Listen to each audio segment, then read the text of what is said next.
안녕하세요. 평범하게 아이들을 키우며 일을 하고 있는 40대 여성입니다. 사람들이 말하길 안락한 환경에 안주하게 되면 발전이 없기 때문에 성공을 하고 앞으로 나아가기 위해서는 꼭 시련과 위기가 있어야 한다고 하는데요. 겪어보니 꼭 그런 것도 아니더라고요. 그리 긴 인생을 살아온 것은 아니지만 부모에게 버림받고 인생의 모든 쓴맛을 다 맛본 결과 견디기 힘든 위기와 시련은 사람을 성장시키는 것이 아닌 절망의 구렁텅이에 빠지게 하는 것 같네요.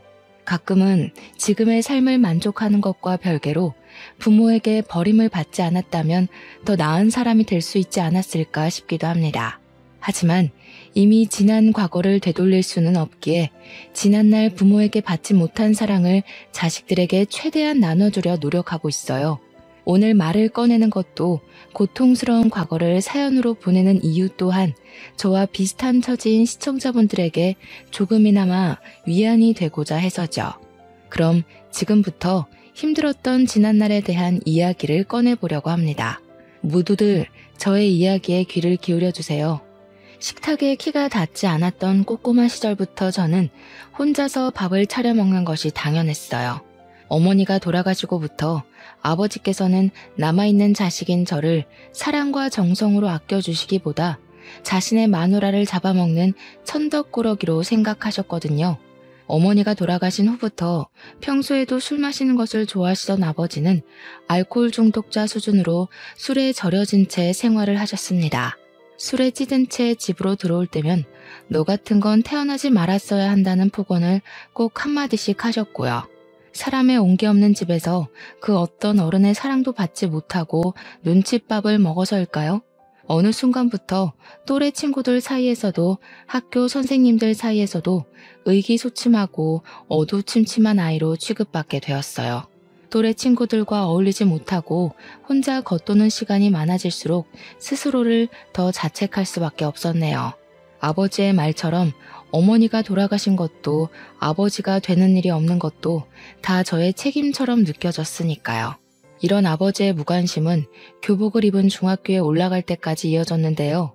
칼바람이 불어 발이 꽁꽁 얼어붙은 추운 겨울날 아버지께서는 집으로 한 여자를 데리고 오시더군요. 5살 난 아이와 함께 말이에요. 그러면서 오늘부터 어머니의 빈자리를 차지할 사람이니 잘 따르라는 말을 덧붙이셨죠. 새어머니가 될 아줌마의 얼굴을 마주할 때도 아줌마의 다리 밑에 꼭 붙어있는 여자아이를 볼 때도 그저 기쁘게만 느껴졌는걸요. 드디어 기쁨과 슬픔을 함께할 가족이 생긴 거니까요.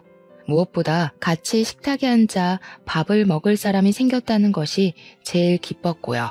새어머니께서 집에 온 뒤부터 저희 집에는 웃음꽃이 필 일이 참 많아졌습니다. 새어머니께서는 항상 따뜻한 국과 밥을 내어주셨거든요. 항상 냉기만이 감돌던 부엌에서 누군가가 나를 위해 음식을 만들어준다는 것 자체가 감동이었죠. 기억 속에 사라져가는 희미한 홍기를 느낄 수 있는 환경에 살 수 있다는 것 자체가 너무나 큰 행복이었는데요. 이런 행복은 아버지의 사망 소식과 함께 신기루처럼 사라지고 말았네요. 막노동으로 가족의 생계를 책임지시던 아버지께서 그만 추락사로 인해 눈을 감고 말았던 것이었어요. 장례식을 도와줄 가까운 친인척이 없었기에 아버지의 장례식은 조용하고 빠르게 끝이 나버렸습니다. 아버지를 갑작스럽게 잃어버린 것이 슬프긴 했지만 그래도 견딜 수 있었죠. 제 곁에는 새어머니와 여동생이 있었으니까요. 그런데 새어머니의 생각은 조금 다른 듯 했네요. 예, 어서 짐 챙겨라. 너 나랑 같이 갈 데가 있어. 간단하게 짐을 챙긴 후 새어머니를 따라 나섰는데요. 새어머니와 함께 도착한 곳은 다름 아닌 고아원이었습니다. 새어머니께서는 이미 고아원 원장과 이야기가 되었는지 책가방을 메고 있는 등을 툭 밀치며 빨리 데려가라는 듯이 손을 팔랑이셨어요. 깜짝 놀랄 수밖에 없었습니다. 아무리 피 한 방울 안 섞였다고 해도 3년 동안이나 같이 살았던 가족인데 아무 언제 없이 바로 고아원에 보내버리다뇨. 사정이 있어서 잠깐 제가 살 곳이 필요해서 여기 맡기게 된 거 맞죠? 어머니가 저를 고아원에 놓아둘 리가 없잖아요. 웃기고 있네. 내가 무슨 적십자도 아니고 제정신이니? 남편 잃은 과부 몸으로 남아있는 전 남편 자식까지 키우게? 나는 우리 딸 키우기도 아주 바쁜 몸이야. 거둬둘 친인척도 없으면서 지 친아빠 세상 떠났으면 고아원에서 사는 건 당연하지. 뭘 그렇게 놀라니? 고아원이 어디 괜히 고아원이니? 다 너같이 부모 잃은 애들 모아서 키우려고 세운 게 고아원이지. 난 네 아빠 살아있는 동안 할 만큼 했으니 이제는 너 알아서 살아. 난 네 살 길 찾기도 바쁘니까. 그런 게 어디 있어요. 어머니 저희 집에 하셨던 말 기억 안 나세요? 좋은 엄마 돼주시겠다고요. 어머니가 먼저 말씀해 주셨잖아요. 고아원 밖으로 발걸음하는 새어머니의 치맛자락에 엉켜붙어 오열을 하며 붙잡았습니다. 이미 새어머니의 마음이 떴다는 것을 알고 있긴 했지만 겁이 나 어쩔 수가 없었어요. 이대로 새어머니를 보내면 영영 혼자가 돼버릴 것 같은 그런 두려운 말이에요. 어머머머, 얘가 지금 뭐 하는 거야? 가뜩이나 우리 딸 때문에 또 어떤 놈이랑 결혼을 해야 할지 머리 아파 죽겠는데 너까지 이러면 내가 뭐가 되니? 세상 어느 여자가 죽은 전 남편 애까지 데리고 살 생각을 하겠어. 네 사정이 딱한 건 어쩔 수 없지만 내 코가 석자다 보니 별 수 없구나. 이제 그만 놓으렴. 새어머니께서는 딱 잘라 잡힌 손을 내빼셨죠. 어쩔 수 없이 고아원 생활을 시작해야 했고요. 워낙 성격 자체가 살갑지 않고 내성적이다 보니 또래들과 어울려야 하는 고아원 생활은 지옥과도 같았어요. 그리고 새어머니가 갑작스럽게 떠난 이유를 알고 난 후 더 큰 지옥이 찾아왔네요. 새어머니께서는 아버지께서 남긴 사망보험금을 모두 가로챈 뒤 도망쳤다는 걸 알게 돼 버렸거든요. 자식에게 무신경한 아버지였지만 그런 아버지조차 없이 천의 고아가 되자 막막함은 이루 말할 수가 없었습니다. 무엇보다 새어머니에 대한 배신감이 제일 컸죠. 물론 피 한 방울 안 섞인 남의 자식을 고아원에 맡기는 것은 어쩔 수 없는 일이지만 아버지가 남기신 사망보험금을 모두 가로챈 것은 그것과 별개의 일이잖아요. 심지어 자식의 몫으로 나온 금액까지 몽땅 챙겨서 달아나다녀. 당장 새어머니를 찾아가 따지고 싶었지만 현실적으로 그럴 여건이 안 됐기에 더욱 현실에 낙담할 수밖에 없었는데요. 새어머니는 아버지가 남긴 보험금으로 잘 먹고 잘 사는데 나만 이렇게 고아원에 남아 처절하게 살고 있다고 생각하니 더 이상 이렇게 살면 안 되겠다는 생각이 들더군요. 그래서 마음을 고쳐먹고 열심히 살기로 결심을 하게 된 것이죠. 현재 할 수 있는 것은 공부밖에 없었기에 아무리 힘든 일이 있다고 해도 악착같이 이를 악물며 공부를 하게 되었네요. 그것만이 암흑 같은 현실을 벗어나게 해줄 유일한 탈출구 같았으니까요. 이런 노력 덕분인지 성적은 가파르게 치고 올라가 전교권에 들게 되었습니다. 그리고 얼마 안 가 후원도 들어오기 시작하더라고요. 저의 사정을 딱하게 생각한 모 대학교의 교수님께서 성인이 된 후 자립을 할 때까지 후원을 해주기로 약속을 하셨거든요. 교수님께서는 한 달에 한 번 고아원에 방문해 도움이 될 만한 이야기도 해주시고 꿈도 못 꿔볼 경험도 하게 해주셨기에 더욱 힘을 내어 공부를 하게 되었네요. 교수님의 정성에 보답하고 싶다는 생각이 들었는걸요. 공부를 하며 힘든 순간은 불쑥불쑥 찾아왔지만 그때마다 교수님이 베풀어 주셨던 은혜를 생각하며 공부를 놓지 않았고 그 결과 서울에서 내노라는 명문대학교에 입학을 할 수 있었답니다. 대학교에 간 후 교수님께서는 제 손을 꼭 잡아주시며 그동안 고생했다고 따뜻한 위로의 말을 건네주셨습니다. 그 후로 교수님의 집에 자주 드나들며 교수님의 가족분들과 허물없는 사이로 지내게 되었죠. 교수님의 집에서 한 번도 경험해보지 못한 화목한 가정의 분위기를 느끼며 염치 없지만 교수님의 가족이 되고 싶다는 터무니없는 상상을 하기도 했는데요. 놀랍게도 하늘은 이 어처구니없는 소원을 이루어 주시더라고요. 같은 학교에 재학 중이던 교수님의 아들이 진지한 만남을 제안한 것이었죠. 만남을 시작했을 때만 하더라도 덜컥 겁이 났어요. 교수님께서 아들과의 교제를 반대할 수도 있는 거잖아요. 하지만 이런 걱정과는 달리 교제의 사실을 알리자 교수님께서는 저희의 사이를 흔쾌히 허락해 주더군요. 너그러운 마음으로 저희의 사이를 이해해 주신 교수님 덕분에 저희는 대학교를 졸업 후 행복한 마음으로 결혼식을 올릴 수 있었고요. 그렇게 결혼식을 올린 후 저희 부부는 시어머니의 집에서 살림을 시작하게 되었죠. 대학원을 진학해 교수로서의 꿈을 꾸는 남편과 다르게 대학교를 졸업한 후 저는 바로 학원 강사로 취업해 아이들을 가르치게 되었는데요. 시어머니께서는 학생들을 가르쳐 본 경험이 있어서인지 출퇴근하는 것을 이해해 주시며 직접 아침을 차려주시기까지 하셨어요. 급하게 준비를 하고 나가야 할 때면 시어머니께서는 토스트를 입에 물려주기도 하면서요. 시누이 또한 여동생처럼 대해주셨기에 더할 나위 없이 행복한 나날의 연속이었네요. 그러던 중 결혼한 지 3년이 지나고 아이가 생겼습니다.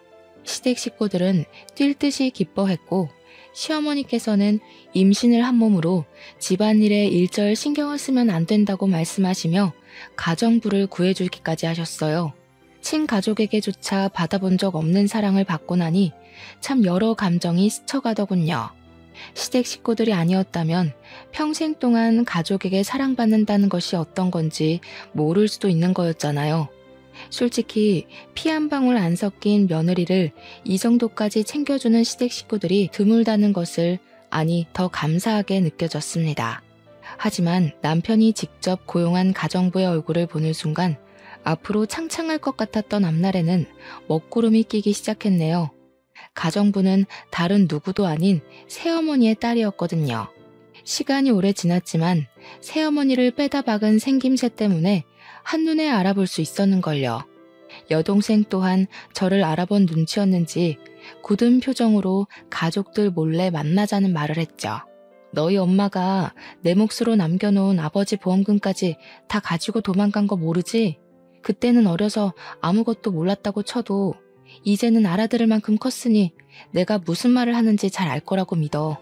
물론 너는 아무런 잘못이 없기는 하지만 우리 아버지 돈까지 훔쳐 달아난 사람의 딸을 가정부로 들여서 얼굴 붉히며 살고 싶지는 않거든. 내 몸 편하자고 가정부를 들인 건데 가정부 때문에 집에 들어오기 싫을 정도로 불편하면 돈을 주면서까지 사람을 부릴 이유가 전혀 없잖아. 안 그래? 물론 여동생에게는 아무런 잘못이 없었지만 여동생이 얼굴을 보면 자꾸 새어머니가 생각이 나 말이 곱게 나가지 않았어요. 집에서 일하는 여동생을 보면 자꾸만 불편한 마음이 들어 태교에도 안 좋을 것 같았고요.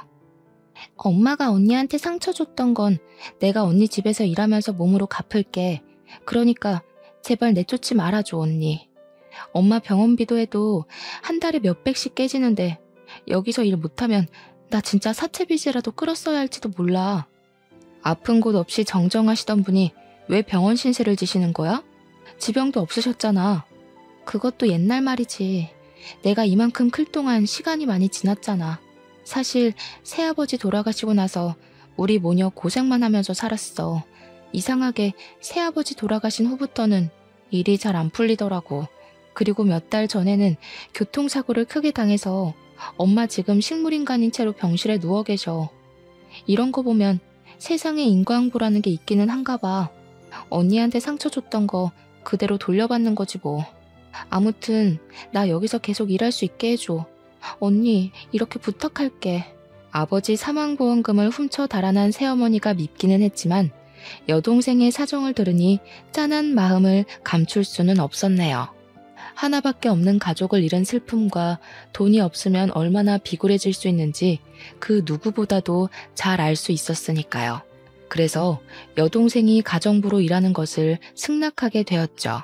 다행히 여동생은 야무진 손으로 살림을 잘하는 데다가 가족 모두에게 싹싹하게 굴었기에 얼굴 붉힐 일 없이 잘 지내게 되었답니다. 여동생은 같이 살았다는 이유로 무례하게 굴거나 하는 일도 없었고요. 싹싹하게 일도 잘하고 깍듯하게 자신이 맡은 일을 다하는 여동생을 굳이 쫓아낼 이유는 없었기에 저희의 인연은 비밀로 붙인 채 지내게 되었죠. 그런데 이걸 지켜보던 시어머니께서는 여동생을 마냥 편하게 대하지는 않으셨어요. 아가, 아무리 일을 잘한다고 해도 집에 젊은 여자들여서 좋을 게 없다. 살림 솜씨 야무지고 꼼꼼한 건 그렇다 하지만 나는 굳이 문제 일으킬 원인 제공을 하고 싶지 않구나. 요 며칠 일하는 거 보니까 딴 마음 품고 저희 집에 일하러 온 사람은 아닌 것 같더라고요. 그러니까 어머니께서도 너무 걱정하지 마세요. 네가 괜찮다면 내 별말 하지는 않으마. 어차피 가정부 들인 것도 아가 너 편하자고 들인 건데 네 의견이 제일 중요하지. 그래도 혹시 모르니 아범이랑 너무 가깝게 지내게 하지는 말고 가정부가 일하러 오면 집에 귀중품 같은 건 꼭꼭 숨겨놓으렴.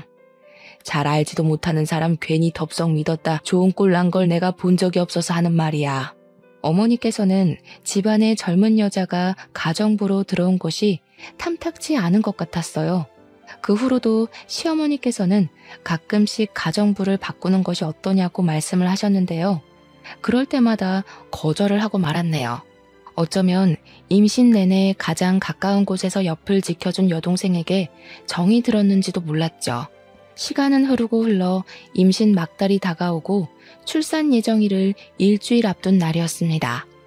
미국에서 오랫동안 타지 생활을 하던 친구가 오랜만에 한국으로 입국을 한다고 하더군요. 마침 시댁 식구들은 다 바쁜 일이 있었기에 저를 공항으로 바래다 줄 사람은 없었어요. 이런 상황이 걱정이 되었는지 남편은 친구를 다음에 만나는 것을 권했죠. 자주 만날 수 있는 친구였다면 저 역시 다음 약속을 기약했겠지만 친구는 이번에 미국으로 출국을 하게 되면 언제 볼지 기약을 할 수 없었기에 약속을 잡게 되었어요. 남편은 택시를 타고 가라 말을 했지만 공항까지 택시비가 만만치 않았기에 직접 운전을 하게 되었는걸요. 그리고 친구를 만난 행복한 시간을 보낸 뒤 다시 집을 가기 위해 운전을 하게 되었는데요. 어둑한 도로를 달리던 중 바로 앞에는 역주행하는 차량이 보이더군요. 깜짝 놀라 어떻게든 차를 피하려고 했지만 브레이크를 밟았을 때는 이미 역주행한 차와 충돌을 한 후였기에 저는 그대로 의식을 잃고 쓰러지고 말았죠. 다시 깨어나 보니 병실 침대에 누워 있었어요. 문득 만진 배가 홀쭉해진 것을 확인하고 깜짝 놀라자 바로 옆에 있던 남편은 제 손을 잡으며 아이는 제왕절개로 태어나 아무 문제가 없다고 말을 해주었습니다. 아이가 괜찮다는 말에 안심하려는 찰나 남편은 눈가를 훔치며 지금 제가 어떤 상태인지 말을 해주었네요. 아직 공사 중이던 도로에는 CCTV가 설치되어 있지 않았기에 그대로 도주한 뺑소니범을 잡을 수가 없다고 했어요. 목격자도 없었기에 뺑소니범을 잡는 것은 불가능에 가까웠고요. 하지만 그것보다 더 큰 일은 교통사고 후유증으로 인해 평생 하반신 마비로 못 걷게 될 수도 있다는 것이었습니다. 충격적이었죠. 행복의 문턱 앞에 서 있는 현재 큰 시련이 닥쳐온 거잖아요. 현실을 받아들이지 못하고 멍하니 있자 시어머니께서는 눈물을 보이시며 하늘을 원망하셨어요. 아이고 이 불쌍한 것. 어린 시절부터 고생만 하고 이제야 사람답게 살 수 있게 됐는데 이런 큰 시련을 당하다니. 하늘도 무심하시지. 어찌 가여운 것한테 이렇게 큰 시련을 주시는지. 아가, 아무 걱정하지 마라. 만약 평생 못 걷는다고 해도 나랑 아범이 옆에서 지켜줄 테니 이상한 생각일랑 하지 말고 지금은 그저 의사 말에 따라서 어떻게 치료할지만 고민해라. 무엇보다 제일 중요한 건 네 건강이잖니. 우리 가족들만 믿고 치료에만 전념하렴. 아이고 불쌍한 우리 아가 이를 어쩔꼬. 시어머니께서는 아무 걱정하지 말고 치료에만 전념하라 말씀을 해주셨는데요. 그 말씀이 참 큰 힘이 되더라고요. 30년이란 시간을 살면서 한 번도 스스로를 먼저 생각하라고 말씀해 주신 어른은 안 계셨거든요. 곁에 아무도 없는 예전에 이런 큰일을 당했다면 하늘을 원망하며 삶을 포기했겠지만 든든하게 곁을 지켜주는 시댁 식구들이 있었기에 살아갈 용기를 낼 수 있었네요. 시어머니와의 면회가 끝난 후 병실로 찾아온 여동생 또한 저의 상태를 누구보다 걱정하며 치료를 하는 동안 힘이 되어주겠다 말을 하기도 했습니다. 언니가 다시 일어설 수 있을 때까지 내가 언니 곁에 있으면서 많이 도와줄게. 언니가 베풀어준 은혜 덕분에 다시 힘을 낼 수 있게 됐는데 나도 언니한테 도움이 돼주고 싶어. 비록 혈연적인 관계는 아니었지만 여동생은 다리가 나을 때까지 곁을 지켜주겠다고 약속을 하였고, 여동생이 걱정 어린 말과 도와주려고 노력하는 행동을 보고 있자니 가슴이 징하게 아려왔습니다. 어떻게든 옆을 지켜주려는 여동생에게서 가족의 정을 느낄 수 있었으니까요. 그 후 여동생은 자신이 한 말을 지키려는 듯이 스스로 간병인 역할을 자처하며 큰 힘이 돼주었어요. 화장실을 가거나 샤워를 하는 등 사소한 것까지 불편하지 않게 도와주었죠. 옆에서 있는 듯 없는 듯 손과 발이 되어 도움을 주는 여동생 덕분에 재활치료에 전념할 수 있었는걸요. 물론 시댁 식구들 또한 많은 힘이 되어 주었고요. 그렇게 많은 사람들의 도움 속에서 저는 불과 6개월 만에 다시 걸을 수 있게 되었네요. 어떻게 보면 하반신 마비가 와 인생에서 제일 큰 절망 속에 갇혀 힘든 나날을 보낼 수도 있었지만, 옆에서 힘이 되어주는 가족들과 하루가 다르게 커가며 기쁨을 주는 딸아이 덕분에 오히려 가장 행복한 시간을 보낼 수 있었어요. 그리고 이런 행복한 시간들 덕분에 힘을 내어 다시 학원에 복귀하여 강사로 일을 할 수 있었죠. 다시 학원에 복귀한 뒤로는 쭉 바쁜 나날이 이어졌어요.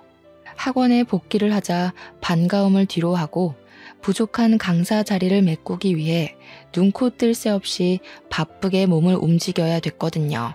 경력이 단절되지 않고 다시 일을 시작할 수 있었던 것은 정말 기쁜 일이었지만, 그와 별개로 너무 바쁘다 보니 도저히 딸아이를 돌볼 시간이 나지 않더라고요.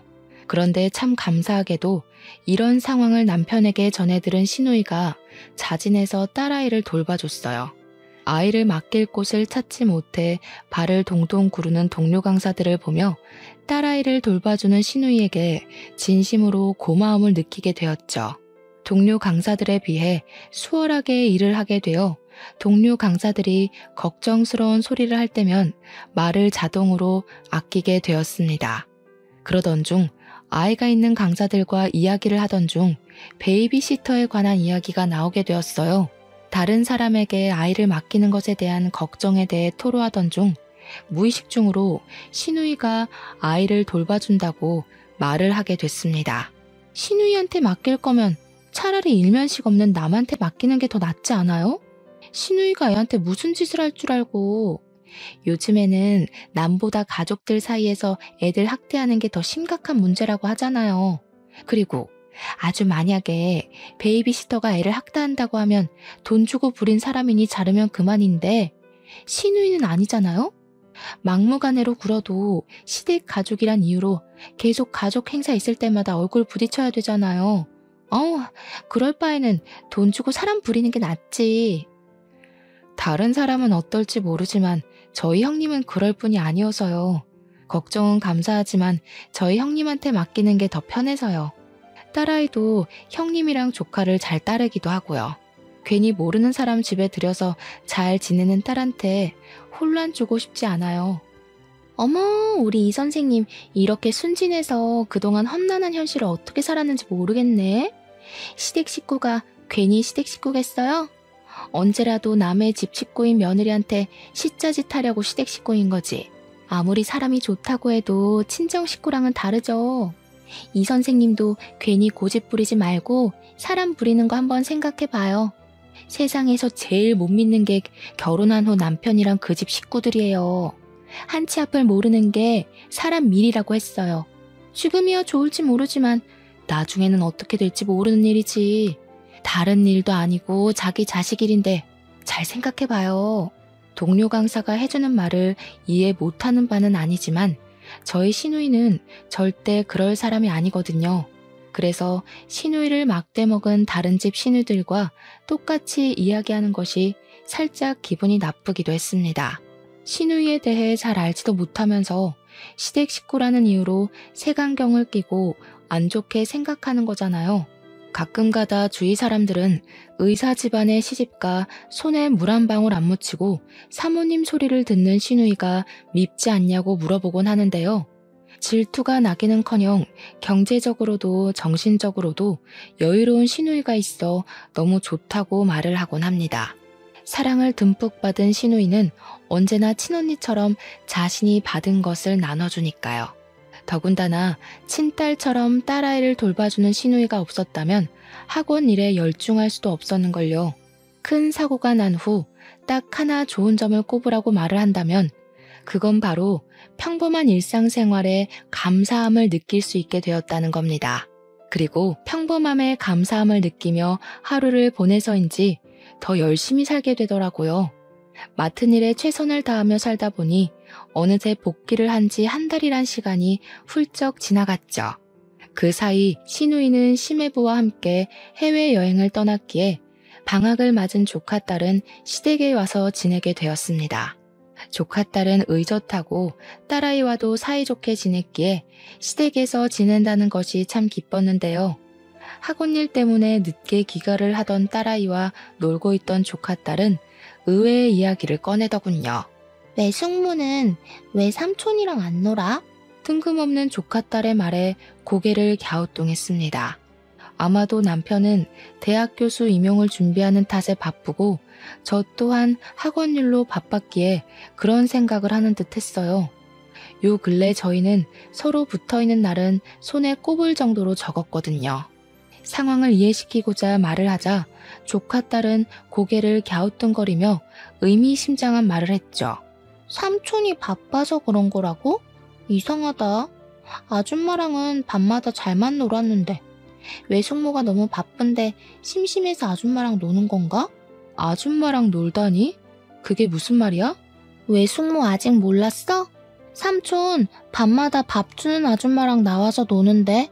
조카딸이 말하는 밥 주는 아줌마는 제 여동생이 확실했습니다. 밤마다 여동생과 남편이 만나다니 의문점이 드는 것이 한두 가지가 아니었어요.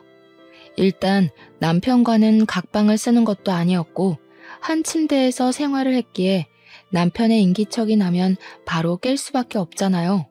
그런데 저는 한 번도 집에서 깬 적이 없었는걸요. 그래서 조카딸이 착각했을 수도 있다는 생각이 들어 다시 물어보게 되었죠. 잘못 본 건 아니고 삼촌이랑 아줌마랑 밤에 놀 일이 없잖아. 외숙모는 내가 바보인 줄 알아? 저번에 물 마시러 가면서 내가 봤단 말이야. 내가 볼 땐 삼촌이랑 아줌마가 외숙모 몰래 비밀놀이를 하는 것 같아. 안 그럼 외숙모만 쏙 빼놓고 삼촌이랑 아줌마가 밤마다 놀러 갈 리가 없잖아. 조카딸의 말을 듣고 기억을 되짚어보니 수상한 것이 하나 있긴 했습니다. 남편이 건강을 챙겨야 한다는 명목으로 챙겨준 비타민이었습니다. 그것만 먹으면 잠든 기억도 없이 쥐도 새도 모르게 잠들어 다음 날이 되어서야 일어난다는 것이었죠. 비타민을 먹었을 때만 하더라도 누적된 피로로 인해 쓰러지듯이 잠에 들었다고 생각했지만 다시 생각해보니 비타민이 원인인 것 같았어요. 물론 가장 사랑하는 남편을 의심하고 싶지는 않았지만 행동이 수상했기에 의심을 안 할 수가 없었는걸요. 그래서 그날만큼은 남편이 건네준 비타민을 먹는 신용만 한 후 잠에 들은 척 연기를 하게 된 거고요. 물증 없이 의심만 키워가는 것보다는 나은 일이잖아요. 설마 하는 마음에 눈을 감고 있자 남편은 기다렸다는 듯이 나갈 채비를 하고 방 밖으로 나가더군요. 밖에서 들리는 말소리에 귀를 기울여 보니 여동생과 함께 이야기를 나누는 것이 분명했죠. 이러니 저러니 해도 빨리 끝내는 게 낫지 않겠어요? 모두를 위해서도 그게 좋을 것 같은데. 아직 집사람 몸이 다 낫지도 않았는데 갑자기 이러는 법이 어디 있어? 아직 약속한 시간 지나지도 않았잖아. 그러지 말고 조금만 더 시간을 줘. 그럼 저보고 이 거지 같은 가정부 일을 계속하라고요? 집안일이 하기 싫으면 새로운 사람 구해줄 테니까 집에서 쉬고 있어. 그 후 일은 내가 알아서 할 테니까. 아이고, 내가 집에 없으면 그 사이 어떤 일이 일어날 줄 알고. 쓸데없는 소리 하지 말고 따라 나와요. 시간 없으니까. 목 끝까지 이불을 덮고 있는데도 한겨울에 발가벗겨져 있는 것처럼 소름이 싹 돋았어요. 그동안 남편과 여동생은 저의 눈을 속여가며 밤마다 만났다는 것이 분명해졌으니까요.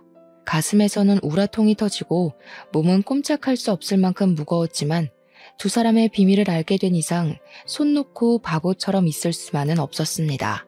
그래서 황급히 침대에서 일어나 두 사람을 뒤따라 나간 것이죠. 다행히 밖으로 나가자 두 사람은 한 번 시작한 말다툼으로 인해 아직 출발을 하지 않고 있었습니다. 덕분에 저는 수월하게 택시를 타고 두 사람을 따라갈 수 있었고요.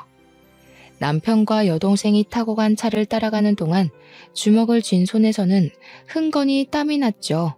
남편과 여동생이 도착한 곳은 허름한 주택들이 모여있는 빌라촌이었는데요.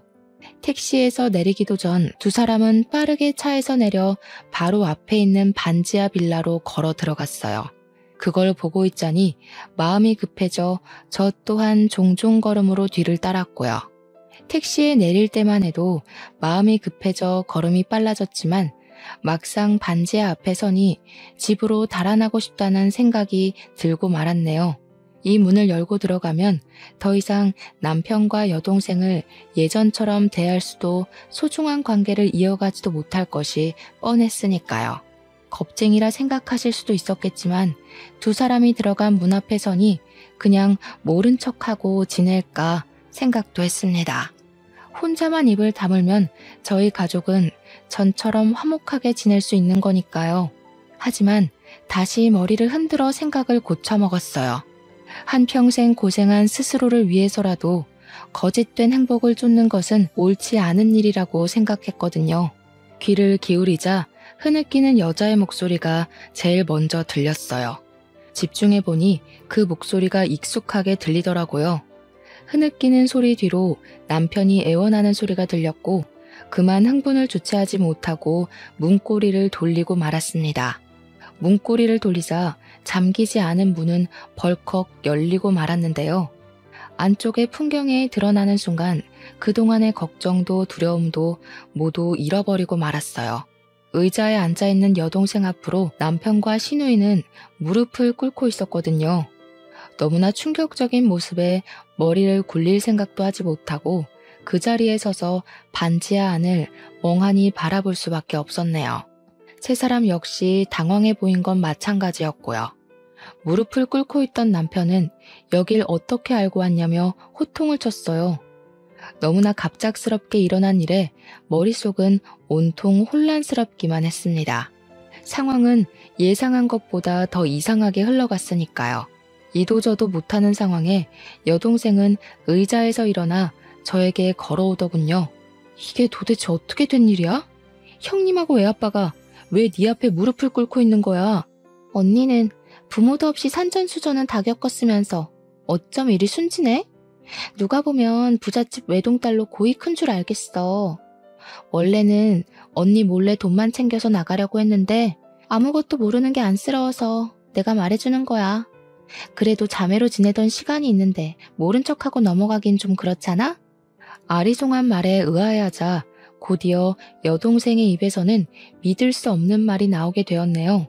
우리 엄마를 눈도 제대로 못 감는 식물인간으로 만든 게 바로 잘난 언니네 남편하고 시누이야. 이렇게 말하면 이제 좀 상황 파악이 되려나? 뭐? 아니 도대체 그게 무슨... 당신이 직접 말해봐. 아니지? 뭔가 오해가 있는 거잖아. 그렇지? 미안해 여보. 사고여서 나도 어쩔 수가 없었어. 당신한테 말하면 걱정할까봐 차마 말할 수가 없었어. 남편이 말하길 늦은 밤 시누이와 함께 집으로 오던 중 무단횡단을 한 사람으로 인해 교통사고로 났다고 해요. 바로 119를 불러 병원으로 보냈지만 이미 상태는 손 쓸 수도 없을 만큼 악화돼 있었고요. 눈물을 보이며 말을 하는 남편을 보니 마음이 아려왔어요. 다른 누구도 아닌 한평생을 착하게 살아온 남편과 시누이가 이런 큰일을 겪게 되다니 가슴이 아파 견딜 수가 없었죠. 더군다나 남편과 시누이가 잘못한 것도 아니고 무단횡단을 하던 새엄마로 인해 이런 큰일을 겪게 된 거잖아요. 불쌍한 척 하기는. 자기 때문에 우리 엄마는 병상에서 꼼짝도 못하고 누워만 있게 생겼는데 너 뒤에서 우리 남편이랑 형님 이렇게 무지막지하게 괴롭히려고 착한 척하면서 내 앞에서 알랑거렸던 거니? 같이 한솥밥 먹던 사이끼리 어떻게 이런 못된 짓을 할 수가 있어. 애초에 새어머니가 무단 횡단만 안 했어도 이런 일은 없었잖아. 먼저 잘못한 사람이 누군데 왜 엄한 사람한테 화풀이를 해. 참나 기가 막혀서. 좋아. 모든 게 무단 횡단한 우리 엄마 잘못이고 언니네 남편이랑 시누이는 아무런 잘못도 없는 거니 언니 남편이 일하는 대학교에 가서 뺑소니범이라고 동네방네 떠들고 다녀도 되겠네? 잘난 언니네 시누이 시댁에도 뺑소니범이라고 말해도 되고. 기가 막혀 아무 말도 나오지 않더군요. 뻔뻔하게 나오는 여동생을 보고 나서야 알게 되었습니다. 여동생은 그동안 남편의 교수 임용이 얼마 남지 않은 것과 모두 의사 집안인 시누이네 시댁에 실체를 알리겠다고 협박을 하며 그 빌미로 돈을 뜯어낸 것이었죠. 그동안 가장 가까운 곁에서 다리를 회복할 수 있도록 도와준 여동생의 착한 마음씨에 감동해 간신히 마음의 문을 열기 시작했는데 모든 것이 다 거짓이었던 거잖아요. 너를 동생이라 생각하고 지금까지 품고 있었던 시간이 아깝다. 네 속이 이렇게 시커먼 줄 알았으면 진작 내치는 거였는데 그동안 내가 눈이 멀어서 그 시커먼 속내를 눈치채지 못했어. 동생이라니? 당신한테 가족은 돌아가신 장인어른만 있었던 거 아니야? 의연중에 나온 동생이란 말에 남편은 의아해했고 저는 그동안 여동생과 비밀로 했던 속내를 말하게 되었네요. 말을 하고 보니 이상했어요. 새어머니에 대한 복수를 하고 싶었으면 가정부로 일할 것이 아니라 그냥 남편과 시누이에게 돈을 요구하기만 하면 되는 거잖아요. 또 다른 속내가 있을까 여동생에게 물어보았는데요. 여동생은 피식거리며 당연하다는 듯이 상상도 못한 말을 술술 내뱉더군요. 원래 돈 많은 집은 밖이 아니라 안에서 티가 나는 법이잖아. 밖에서 푼돈 받으며 돈 걱정할 바에는 집에 들어와서 얼마 받아낼 수 있을지 머릿속에서 계산기 두드리는 게 훨씬 낫잖아? 그리고 문자나 전화로 협박해봤자 신경이나 쓰겠어? 얼굴 보이면서 알짱거려야 숨통 조여야 돈도 따박따박 바치지. 그래서 일부러 가정부로 들어온 거야. 저는 얼굴이 저절로 찌푸려졌어요. 돈을 더 뜯어내기 위해 가정부로 들어오다니요. 언니라고 말하며 따르던 것도 진심 어린 병간호도 모두 돈을 뜯어내기 위한 수단이었다고 생각하니 저도 모르게 눈물이 앞을 가렸습니다. 애초에 돈을 뜯을 목적이었으면 병간호 같은 건 안 해도 되는 거였으니까요. 간신히 속상한 마음을 넘기고 묻자 여동생은 재활치료를 도와준 명목으로 시어머니와 친해져 재산 상태를 파악하기 위해서라고 답을 했네요. 다리 다친 까치를 도와줘도 은혜를 갚는다던데 나도 언니 다리 고쳐준 값은 톡톡히 받아내야지. 지금까지 착한 여동생 가면 쓰고 고생한 게 얼마인데 긴 말 안 할 테니 언니네 시어머니 명의로 되어 있는 땅덩어리는 나한테 넘겨줘야 되겠어. 그게 어떤 땅인데 네가 그걸 탐내. 무슨 사연 있는지는 내 알 바 아니니까 땅 문서나 내놔. 원래 자식이 사고치면 그 부모가 대신 갚는 거잖아? 강남에 있는 땅덩어리만 넘겨주면 뺑소니 일도 눈 감아줄 테니까 잘 생각해봐. 앞으로 교수님 소리 들으면서 호강할 일만 남았는데 땅덩이 하나 때문에 평생 노력한 걸 물거품으로 만들 수는 없는 일이잖아. 그렇게 신경전이 이어지고 있던 찰나 거칠게 집 문이 두들겨지자 기세등등하던 여동생은 신경질적으로 누구냐고 답을 한 후 문을 열었는데요. 문이 열리자마자 집 안으로 4~5명 되는 형사가 들이닥치더군요. 그러면서 여동생의 팔목에 수갑을 채웠고요. 곧이어 형사는 저희에게 경찰서로 같이 가줘야겠다는 말을 했죠. 그리고 경찰서에 도착한 저희는 형사의 입에서 경악할 만한 이야기를 듣게 되었네요. 저를 하반신 마비로 만들었던 뺑소니범이 다름 아닌 여동생이라는 것이었죠. CCTV도 없는 으슥한 곳이라 절대 못 잡을 거라고 생각했었는데 공범을 저지른 한 남자가 음주운전으로 뺑소니를 저질렀다며 자백을 한 것이었죠. 자백을 한 사람은 다름 아닌 여동생의 남자친구였고요. 말을 들어보니 여동생이 약속한 돈을 주지 않은 것과 이별을 고한 것에 앙심을 품고 모든 것을 다 털어놓은 것이었죠. 저를 죽을 뻔한 것도 모자라 뻔뻔하게 제일 소중한 시댁 식구들을 협박한 여동생을 절대 용서할 수 없었네요. 언니, 내가 일부러 비밀로 한 게 아니라 그때는 술에 너무 취해서 정신이 없어서 그랬어. 그 이후로는 엄마 때문에 신경 쓸 게 한두 가지가 아니다 보니 까맣게 잊고 있었고, 가족이 잘못한 건 덮고 넘어간다는데 이번 한 번만 용서해주면 안 될까? 언니 다리가 불구가 돼서 휠체어 신세진 것도 아니고 완치해서 일상생활하는데 아무런 문제도 없잖아.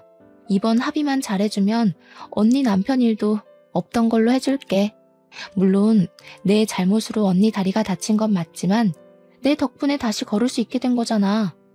모든 게 다 원상복귀된 와중에 동생을 처벌하는 건 말도 안 되는 얘기잖아. 언니, 이번만 그냥 넘어가줘. 내가 이렇게 부탁할게. 기가 막혀서 자기 엄마 내세워 돈 뜯어내려고 눈에 불을 켜고 달려들 땐 언제고.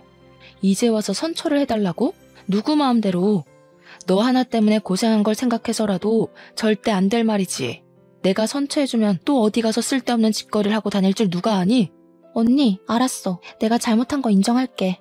동생이 마지막으로 하는 부탁이라 생각하고 선처 한 번만 해줘. 나 아니면 또 우리 엄마는 누가 돌보는데? 엄마가 불쌍하지도 않아?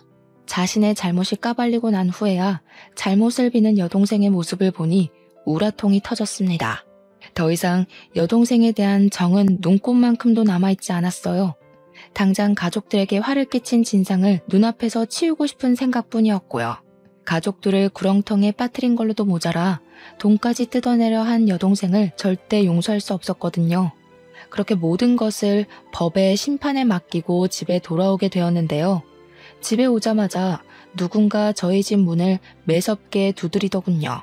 밖으로 나가보니 식물인간으로 누워있어야 할 새어머니께서 두 발로 서서 저희를 노려보고 있었는걸요. 깜짝 놀라기도 전에 새어머니께서는 바닥에 머리를 조아리며 한 번만 선처를 해달라고 빌었습니다. 말을 들어보니 새어머니는 그동안 교통사고를 유발해 받은 위로금으로 생활을 한 모양이었어요. 새어머니께서는 모든 것을 고백하며 모든 것은 다 자기 잘못이니 여동생만큼은 제발 감옥에 보내지 말아달라고 사정을 하더군요. 남의 딸은 쓰레기 버리듯이 고아원에 잘만 버려놓고 자기 딸은 대신 감옥에 갈 만큼 소중했나 보죠? 난 절대 합의해줄 생각 없으니까 감옥에 가는 딸이 걱정되면 같이 감옥에 들어가서 말동무라도 해주세요. 어차피 아줌마도 곧 보험 사기단으로 감옥에 들어갈 텐데. 뭐야? 어미가 이 정도로 고개 숙이고 들어가 줬으면 알아도 모르는 척 눈 감아주는 게 상책이지. 이래서 남의 자식은 거둬서 키우는 게 아니라고 했는데 지혜비 죽고 고아원에 간 것만 생각하지 내가 지한테 어미 노릇을 해주려고 얼마나 애를 썼는지는 생각도 못해. 한 것이라고는 고작 아버지가 계신 앞에서 방긋거리며 머리를 쓰다듬어주고 밥을 챙겨주는 정도였던 새어머니 입에서 어머니 노릇이란 말이 나오니 저도 모르게 실소가 터져나오고 말았네요. 자신의 뜻대로 이루어지지 않자 바로 본색을 드러내는 새어머니를 보며 여동생이 왜 그렇게 뻔뻔하고 아나무인이었는지 알겠더라고요. 두 모녀에게 남은 사정 같은 것은 아무 상관이 없었어요. 오직 중요한 건 자신들이 풍족하게 사는 것뿐이었죠. 남의 가슴에 피멍들게 하고 뻔뻔하게 구는 건 유전인가 보네요. 어쩜 두 모녀가 이리 하는 짓이 똑같은지. 입만 뻥끗하면 거짓말만 늘어놓는 아줌마 말은 더 이상 듣고 싶지 않으니 당장 저희 집에서 나가요. 저 몹쓸 것이 끝까지? 네, 아줌마 말대로 저는 부모도 없는 몹쓸 것이니 더한 짓도 할 수 있죠. 자꾸 신경 건들지 말고 좋은 말로 할 때 그만 가세요. 더 험한 꼴 당하기 싫으면. 이후로도 새어머니는 몇 번이나 저희 집에 찾아와 선처를 해달라 말을 했지만 상대할 가치가 없었기에 대꾸조차 하지 않았죠. 그 후 더 이상 저희 가족을 위협하는 두 모녀를 가만둘 수 없었기에 변호사를 선임해 두 사람의 죄를 낱낱이 파헤쳤습니다. 다행히 증거는 차고 넘쳤기에 두 사람 모두 법적인 구속을 피할 수가 없었어요. 새어머니는 보험 사기로 여러 사람에게 물질적, 정신적 피해를 준 것으로 인해 징역 3년을 구형받게 되었고 뺑소니로 사람에게 상해를 입힌 여동생은 보험 사기에 합심한 죄질까지 가중돼 징역 5년을 구형받게 되었네요. 물론 자신들의 이익을 위해 수많은 사람들의 눈에 눈물이 나게 한 점과 한 가정의 평화를 깨트리려 한 두 모녀에게 내려진 벌치고는 가볍다는 생각이 들기도 했습니다. 하지만 더 이상 새어머니와 여동생이 저희 가족을 건드리지 못한다는 점에서 위안을 얻게 되었는걸요. 현재 저희 가족은 지난날에 힘들었던 일을 잊고 잘 지내는 중입니다. 일이 마무리된 지 얼마 안 되었을 때만 해도 남편과 시누이는 불안한 마음을 감추지 못했는데요. 시간이 흐르자 불안함은 자연히 사라졌네요. 무사히 교수 임용을 맞춘 남편은 그날의 사건 이후 더 잘해주려 노력을 하고 있답니다. 제 덕분에 집안의 평화는 물론 잘못된 점까지 바로 잡을 수 있었다면서요. 그런데 요즘 눈치 없는 불청객은 자꾸 편지를 보내오곤 해요. 어린 날 같이 지낸 정을 생각해 출소를 한 후 자신과 새어머니가 가정부로 일할 수 있게 도와달라고 하는데요. 절대로 새어머니와 여동생을 집안에 들일 생각은 없어요. 기회란 건 과거의 잘못을 뉘우친 사람에게만 주는 것인데 악독한 두 사람에게 그 기회를 주는 건 너무 아깝잖아요. 똑같이 힘들었지만 학원 강사가 되어 평범하게 사는 저와 다르게 징역살이를 하며 자기 팔자를 꼰 새어머니와 여동생을 보니 이런 생각이 들더군요. 자기에게 닥친 시련과 위기를 어떤 방향으로 해결하는지가 인생에서 제일 중요한 일이라고 말이에요. 그런 의미에서 현재 말 못한 사정으로 힘들어하는 시청자분들께서도 제가 쓴 사연을 들으신 후 절대로 나쁜 유혹에 빠지지 말고 꿋꿋하게 올바른 길로 향하며 힘든 과정을 이겨내시기 바랄게요. 그렇게 된다면 꼭 인생에 꽃 필 날이 오기 마련이니까요. 인생에서 꽃을 피우는 계절이 봄에만 있지 않다는 것을 시청자분들께서 꼭 알아주셨으면 합니다.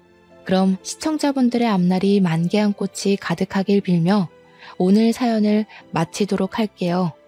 지금까지 사연을 시청해주신 모든 분들 진심으로 감사드립니다.